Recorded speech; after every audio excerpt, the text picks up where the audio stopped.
Thank you. I want to welcome all of you to our conversation with Tsitsi Nomsa, a member of the post-2000 generation of Zimbabwean writers that have, spread literature from Zimbabwe to the world. For those of you who do not know her, Tsitsi has written many books, some in Ndebele and others in English. A feat that I, myself as a writer, have been trying to achieve. I predominantly write in English, and I find it very difficult to write in my mother tongue. And I have a good mind of asking her to teach me how she does it. Tsitsi, welcome to this conversation. Thank you. Usually when people are having conversations with writers, they usually begin with asking the writers to introduce themselves. And I think that's a cliche. What I want to start by asking you is for you to tell us, I'm seeing a pile of books here. How has your journey been like so far?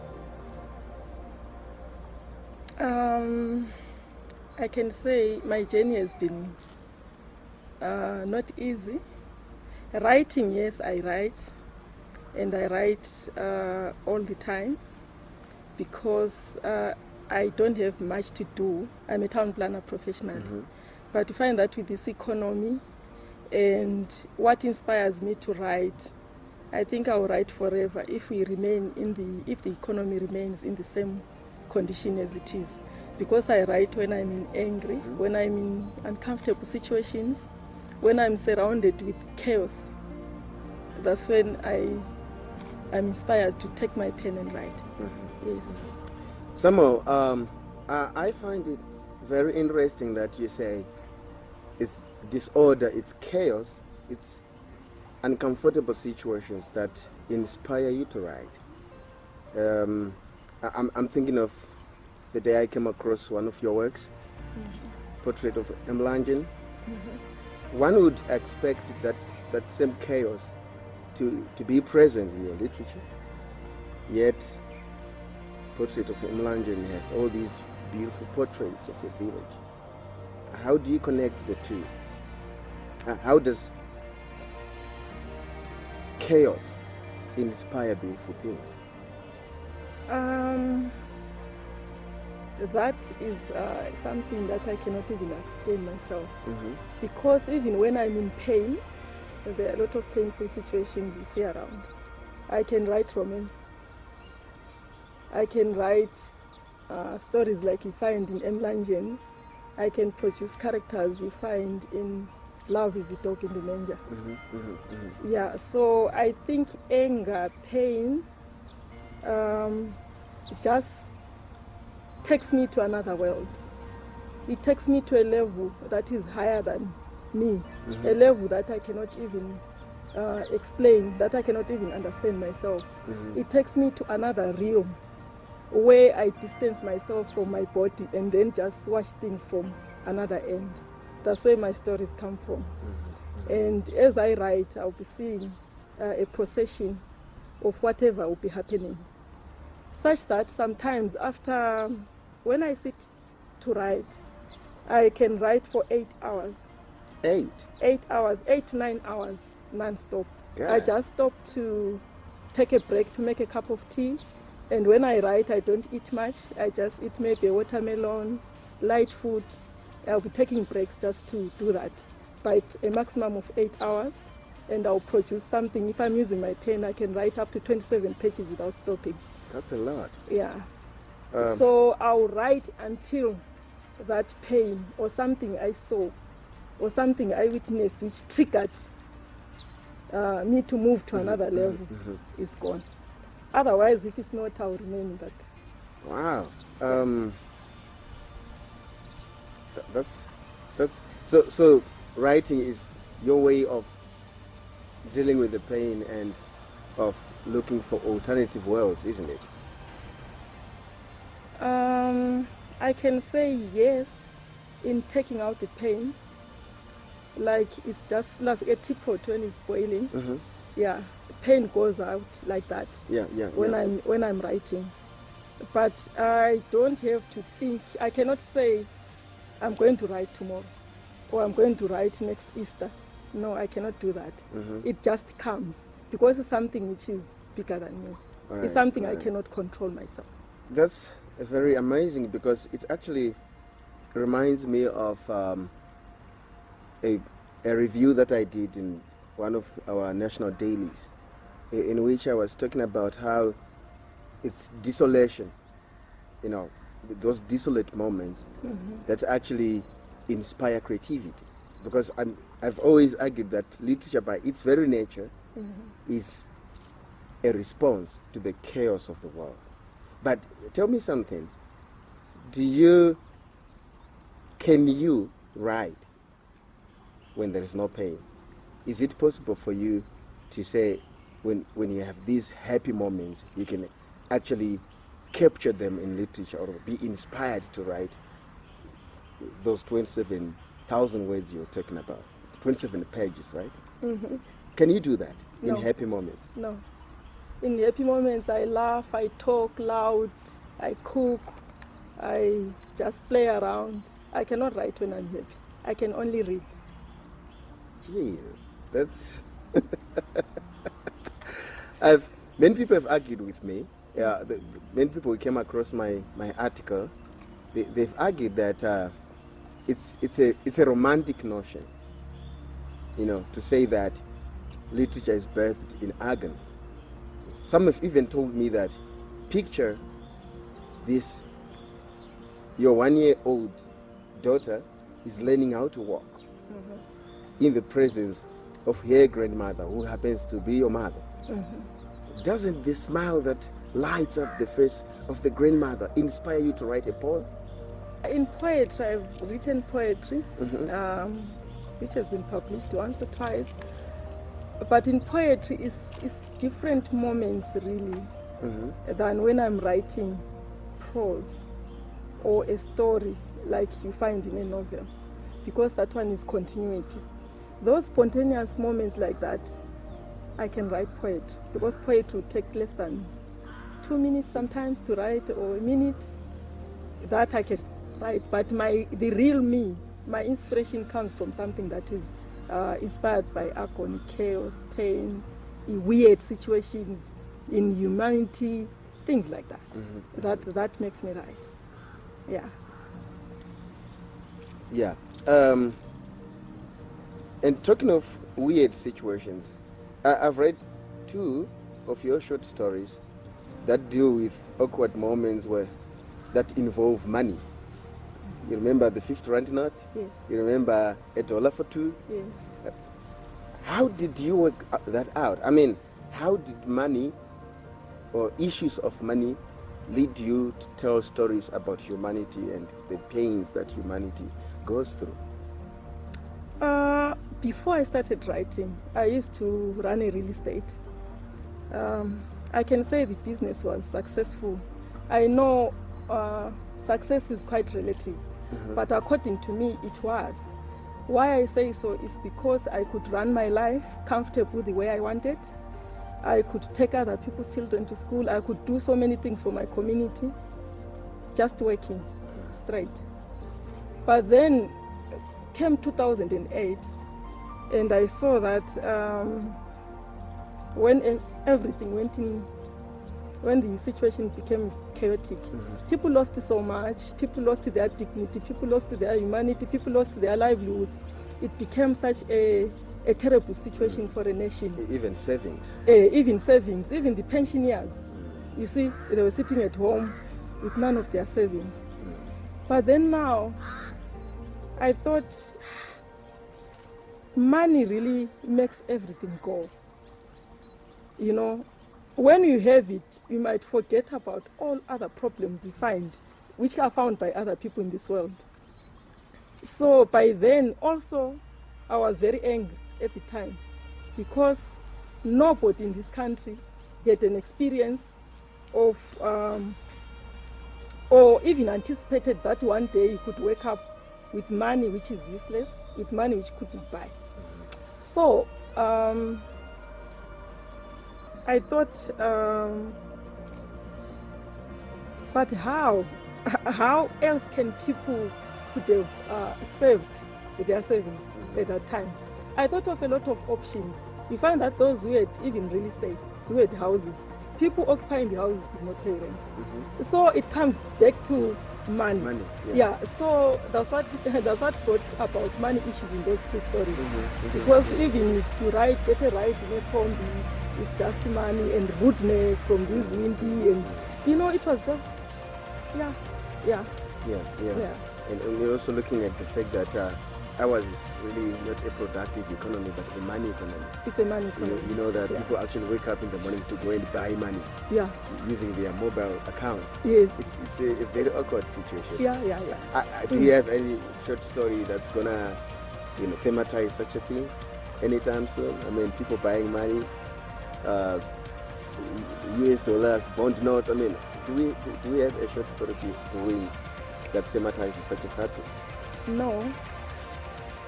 It is not my intention to write politics, because the money situation in Zimbabwe is created by politics. So I avoid getting deeper into such matters because there are matters that confuse me. So I'm not going to write anything about money now. I've gone back to, if you remember well, Portrait of Mlanjeni. I write history now. I write our life. My themes, most of my themes about the way of our life as Zimbabweans, our originality. I'm taking my audience back to say, look at how we lived before colonialism. Is there anything we cannot, is our life, ubuntu betu, is it completely bad, or is there anything we can take out and move it to modernity? And also in the modern systems, is everything about modernity good? Why can't we really look at these issues and then pick what is good for us as Africans and preserve and get them into our system, and pick what is good in our systems as Africans and take them along? So this is these are my current themes now. When I sit to write, that is what I write. And talking of not writing about politics, one of the main accusations against Zimbabwean literature of late, especially post-2000 literature, is how it has failed to divorce itself from the nation. You read novels by No Violet Hulawayo, you read Brian Chikwava, you read Tendai Huchu. The nation bulks large. Even politics, these two things bulk large in the writings of these authors. But when I read Mlanjeni, even in the background, politics was not there. No. It was as if you abstracted that village from this concrete reality of Zimbabwe and created a story in which politics doesn't even feature. How did you do that? I did that intentionally, to say, look, whatever you are doing, whatever decisions you are making, remember that there are people still living a normal life in the villages. There are people still waking up to fetch water from the river, from the wells, and going about their life. I wanted to remind them to say, look, life is not about you only and your politics in this country. There are other things that are happening in this country which don't have anything to do with politics, like the village life of Mlanjeni. Those people in the villages, they live in that village, they live their life like they lived it back then, without any interference or pollution. I'll call it pollution. You never hear of a meeting, like a donors meeting in the Mlanjeni village. People manage their affairs. Yes. And they organize their own meetings. They organize their own and meetings. determine the subjects. And they have a system. Yeah. There is the chief. There are matters which go to the chief. There are matters which go to the village head. There are matters that are discussed within the clan. And they end there. I was trying to remind the world that no, as Africans, as we still have our own life. I should say you really explained that well, because I remember in the first chapter of Portrait of M. Langen, when you were introducing the setting Yes. to the readers, Yes. you take them on a bus, Yes. and the bus travels with the readers from Blawayo to the village, Yes. and you pass through Kezi, Yes. right? Yes. And in the history of Zimbabwe, we know what Kezi is synonymous with. Yes. And when you talk about those silences that, you know, shroud the atmosphere of Kezi, you don't seem to be accusing anyone. No. When people talk of Kezi, they usually throw names around that they accuse of the things that happened there. What, did you also intentionally avoid throwing names into the story and accusing people? I intentionally did so because I wanted the story to be of the people of Mlangen, irrespective of politics. When I passed through Balakwe mine, where the atrocities were happening most, I mentioned the silence. That though people are not talking about it, the painful, what no Violet Flower mentions as Zimbabweans, is bleeding wound. I say the people of Mlangen, when they pass, that they look, if you remember well in my text, they look at Balakwe mine and they look at their they look down. Yeah, and they look down. And they remember. In silence. In silence. The voices, the silent voices that are still of the children who died tied in plastic bags. And that their cries, they sift through the rivers, the mountains, the trees, the roots, only to remain in people of Mlangen's hearts. I mentioned that because it's something that is real.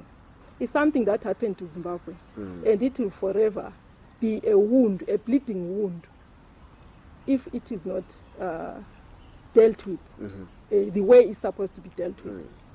So the silence itself is also traumatic in a way, isn't it? Yes, it is.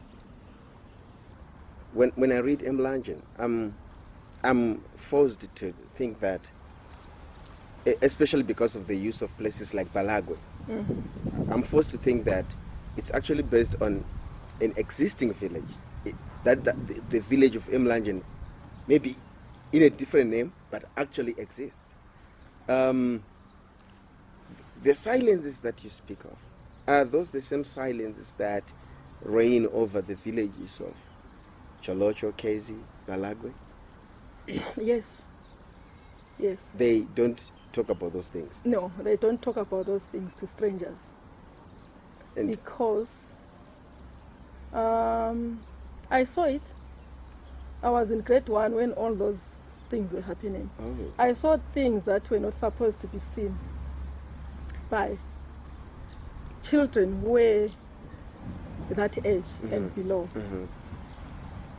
I'm just saying things that were not supposed to be seen, but it's actually things that were not supposed to happen to any human being. So, because of that, the villagers of this place I call Mlangen, which is a number of villages actually put together. I gave them one name. Is that nobody talks about that. They can indicate and say, someone can indicate and say in hushed tones, or just to mention that what happened, you know, like people dying of a disease. I mentioned people dying of a disease with no name. It's just a disease with no name. If you ask people to say what was the disease suffering from, they'll say he or she had a disease. But by now, we all know that. How do they say that in the valley? They will say, well, Yes, a disease. It's a disease. Yeah. But if somebody says it's a well, automatically you will know that it was associated with HIV and AIDS. You see? So that is the same language the villagers use for the atrocities. Oh, I see. Yeah, they don't mention it by name.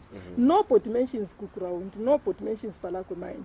No one mentions it. People point at it. People see. point and look down. I see. I grew up observing that. Yeah. So, what inspires this silence? Is it because sensitive national narratives invite silence?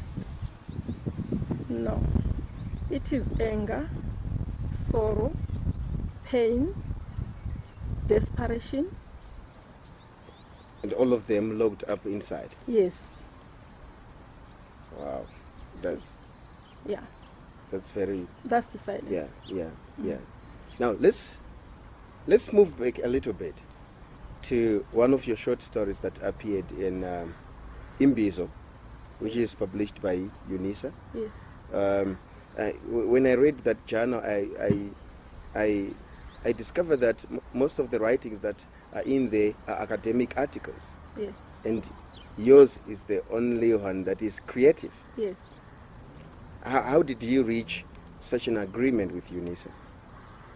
How did they provide you with such a platform? Actually, the dean or the head of English department, English and literature, asked me to give them a story to write. So I sent them a collection of the 50 Rand notes. All of them, there were 15 stories in there. That was 2014.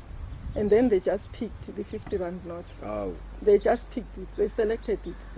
And I saw it out. And then their second edition in September, they picked $1 for two. These stories which you mentioned, which talk about money, I have no idea why they chose those two. I see. Yes. I see. Yeah. But how did they get to know that you were a writer? I mean, there are many writers in Zimbabwe and South Africa. How did they get in touch with you specifically? That one is a funny story. It's in 2012, when I had just shut down my real estate business. I had a child who was going to University of Zimbabwe, was doing English and literature. So because I wrote, I had manuscripts, typed manuscripts at home. So that girl took the manuscript without my knowledge, because I was just writing, I was writing for myself. You know, I was speaking to myself when I wrote. So she said, but why can't you get your work published? I said, no, I don't think they'll publish this. Because I thought maybe writing, you have to go through, to be published, you have to have a degree in creative writing, which I didn't have. I'm an engineer professionally. So I thought, my stories are just stories, because they are just naturally told. But then she stole the manuscript and took it to Professor Msaimura Zimunya. Wow. So Professor Zimunya read through the stories, and the next thing I got a call. I still had the office, but I was just winding down. I was no longer operating. So I got a call from him asking to visit me. And I didn't know Professor Zimunya personally. I just, from reading that, was chairman of ZIPF and that and that. Then I said, okay, you want to see me? Okay. Then he came. He brought that manuscript and he said, I hear you are the one who wrote this. And I said, yes, I am. And he said, would you find time to come to the University of Zimbabwe and see me? Because I think your work is worth publishing, and you seem to write naturally and write so well. These are kind of stories we are looking for, publishers look for. And I said, oh, wow.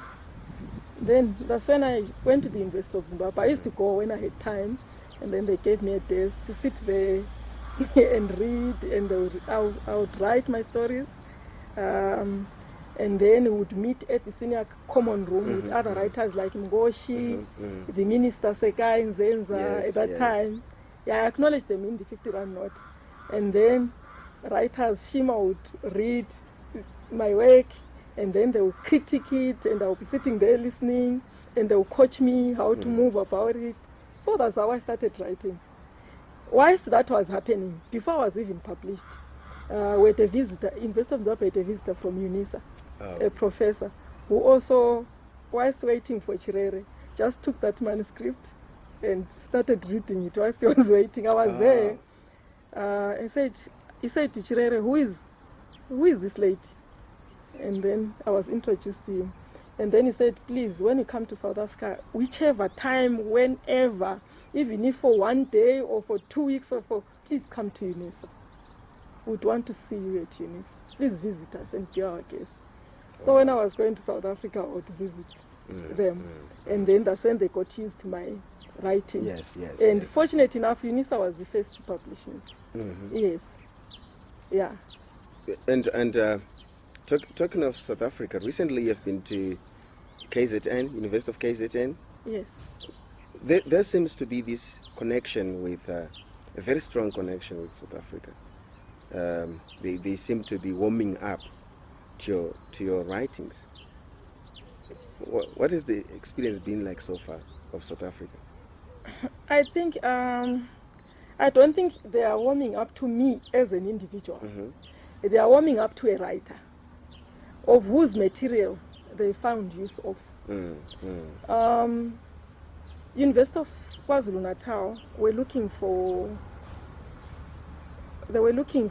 a Ndebele text, literature text, post-independence, because they were lamenting that their research department didn't have the modern books written In Ndebele. in Ndebele. Yes. What they had were writers like Skoko, Barbara Makhalisa, but there is a gap. If you, I just realized there is a huge gap from those writers after 1986, coming all the way. There are very, very few. They couldn't find any Ndebele published book. So now it was giving them difficulties in their research, in language evolution. And then during last year's book fair, that's when Professor Skaukele Ngubane, who happens to be, he's got a big post in the linguistics. Saw me at book fair, and then he called me and asked if I could get him if there are any Ndebele books he could use, their department could use. Then I said, I just have mine.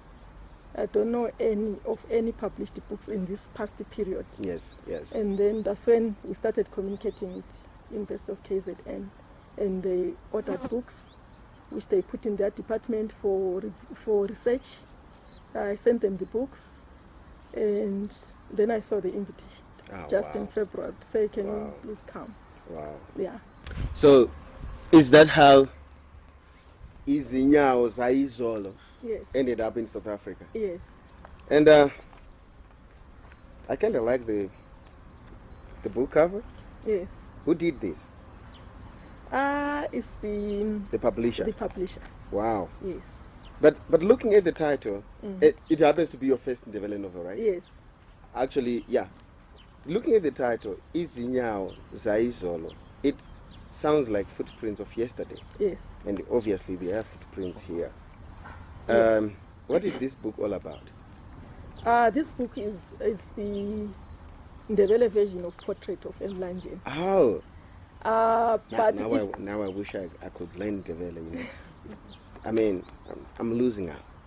I'm really doing that.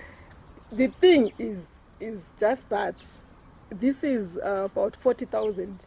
In Ndebele, it's about 40,000 words. But Portrait of Mlanje is 82,000 words.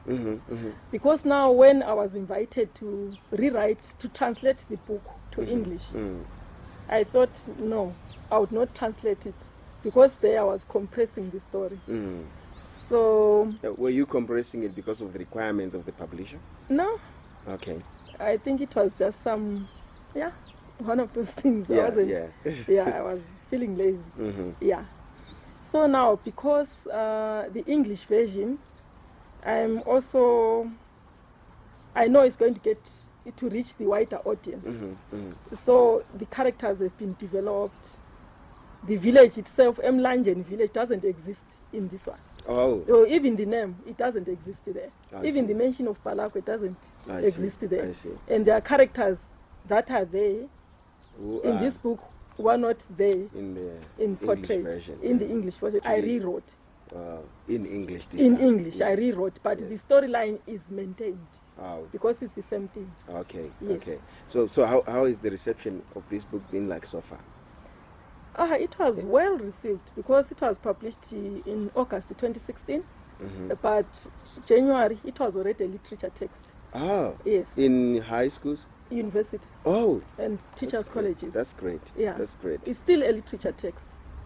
And that also reminds me, it looks like you actually used a traditional publisher or a formal publisher, because most of the writers who are writing now prefer to self-publish for economic reasons. Yes. What has your experience of traditional publishers been like so far? I think with the economy, it's been tough. Mm. Yeah, it's tough for every artist, writers, artists, because it's not the problem. It may not be problem of the publishers, but the problem of the system. Because we find that the students who are supposed to use this book, they don't go to the bookstores to buy it. They photocopy because the system allows them. So in the end, the publisher loses out, the artist loses out, but those unscrupulous people in the streets, whoever they are working for, they are the ones who are making money from books. There has been talk, some sort of grapevine, or informal talk by other writers that actually publishers are clandestinely working with those street booksellers in order to make a killing at the expense of the writer. Have you ever come across such rumors? I've heard them, but I haven't verified them. And at the same time, I cannot rule it out, those rumors. Why? Because I look at the life of the artists, the writers. Most writers are living a very, a life they are not supposed to be living. But look at the publishers. They drive big cars, they really have the life. So you wonder if what they're telling the artist is the correct thing. I'm sure you have seen that during book fairs, all these book fairs, we've been talking about book piracy, and the publishers, you have heard them speak, and they think, remember 2017 Writers' Workshop, I was chairing, and then one of the publishers actually said the authors are not really, the authors are really nobodies and they are nothing, because they use so much resources, they use so much time in producing the book. The authors just produce the manuscript. But then the argument was, if the authors don't write, why don't you just write your own books and publish them? Why can't they write their own books and then make it a business? Since the authors are nothing. Yeah, since the authors are nothing. Then there was a back and forth. That kind of thing. I don't think. That was a very valid argument. Yeah. It was a very valid argument. Yeah. So, when you met people like Msai Razimonya, Memory Chirere, Shima Chinojga, and those other professors from South Africa, and you were not yet a published writer, were you not intimidated? No, I was fascinated because it was a different world. Why I say so, I realized that academics, professionals, and high intellectuals are people who are not as materialistic like what I'd seen in the business world. They see life, they talk life, they do life. You see? So that fascinated me because that is also me. That is my other side of me. Yes. Yeah. And you said at first you were not confident because you had not studied literature to the highest level.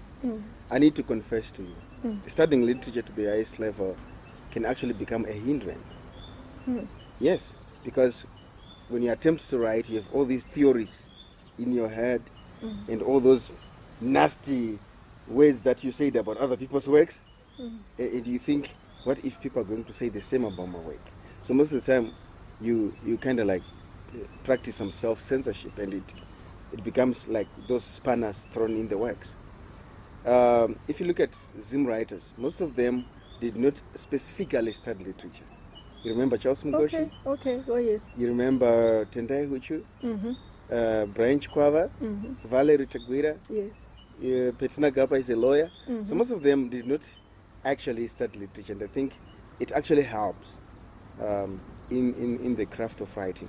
But let's get back to what happened after the collapse of your business. I understand that you are back in business now. So is writing something like a side affair, or what Zimbabweans call a small house? No, to me it is a hobby. It's still a hobby. Yes, it's something that I do, and that would make sure my voice is heard. I realized that after I was published and after how my books were and my stories were received in the academic world, that they were making sense. So now it's still a hobby. When I write, it's not like I want to sell, I want to what. I just write because it's something I enjoy doing. Yes, yeah. Some like some sort of therapy for yourself. It's a not only therapy. It's a leisure. Yeah, it's leisure. Leisure, I write. Yeah.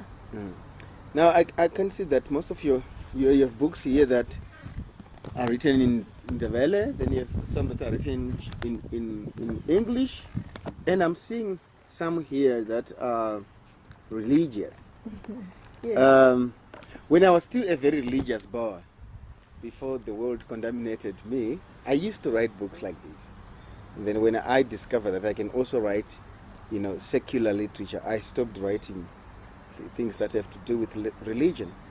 And I'm telling myself that if I'm to go back to writing things about religion, I have to use another name, because I don't want this mix up, that people find me talking about religious things, then the next time I'm writing a novel about romance.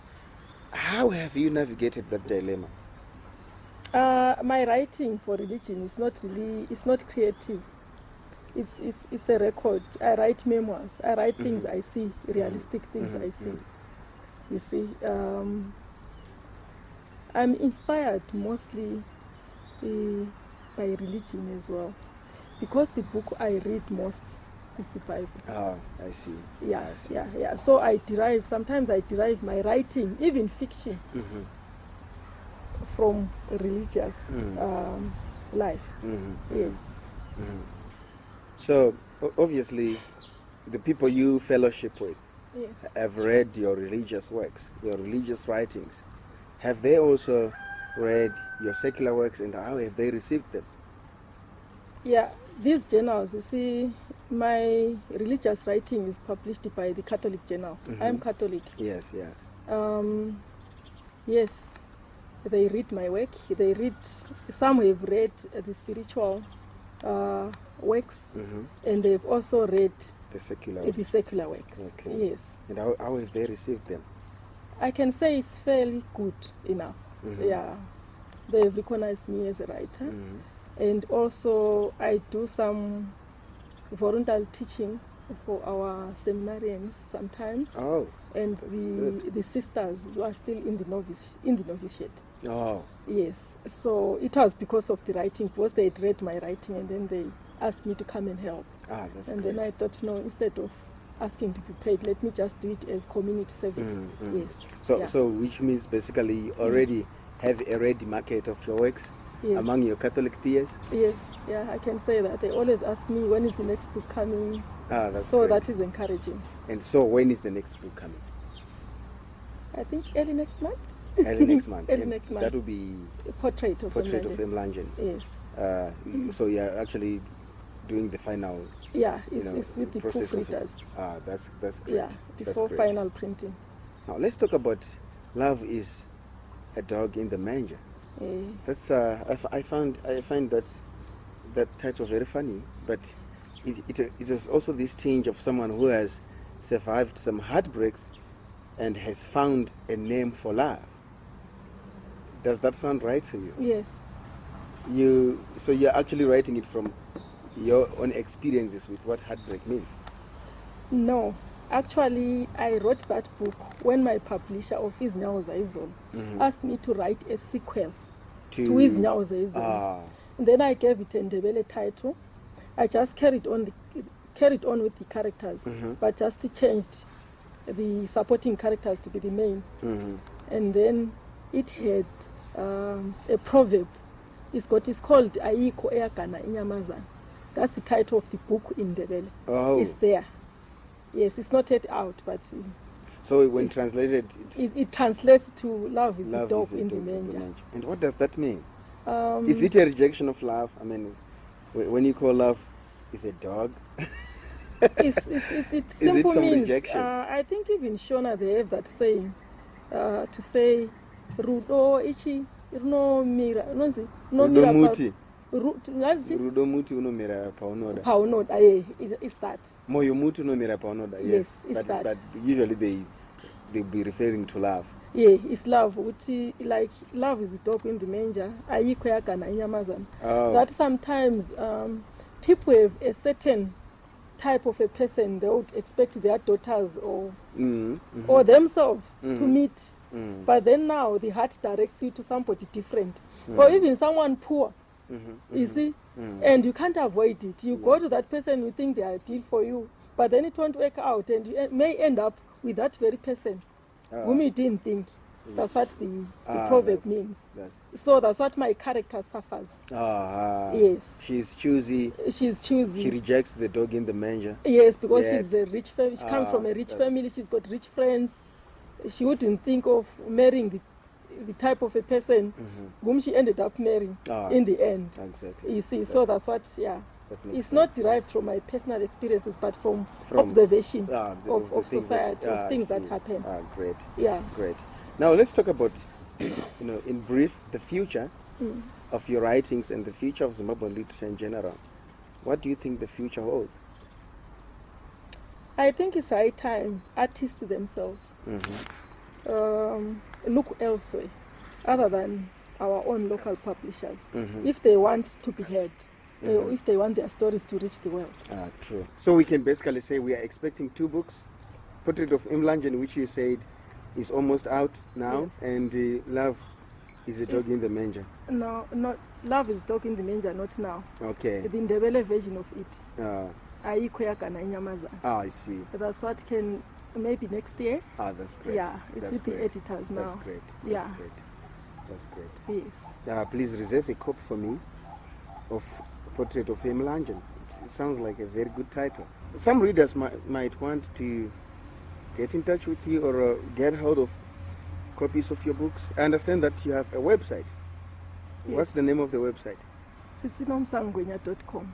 And so we can place our orders via that website, right? Yes. It will be up. We've been updating it. So it will be up again by end of the week. That's great. Yes. That's great. Yeah. This was Tsitsi Nomsa talking to us about her works. She's been writing for quite some time now, since the post-2010 period. Her website is Tsitsi Nomsa, and you can actually go to that website in order to order copies of her books. Thank you, Tsitsi, for coming. Thank you. You were looking lovely today. Thank you. Yes. Thank you so much. Until next time, we'll meet again with another author. It's Tanaka Chidora.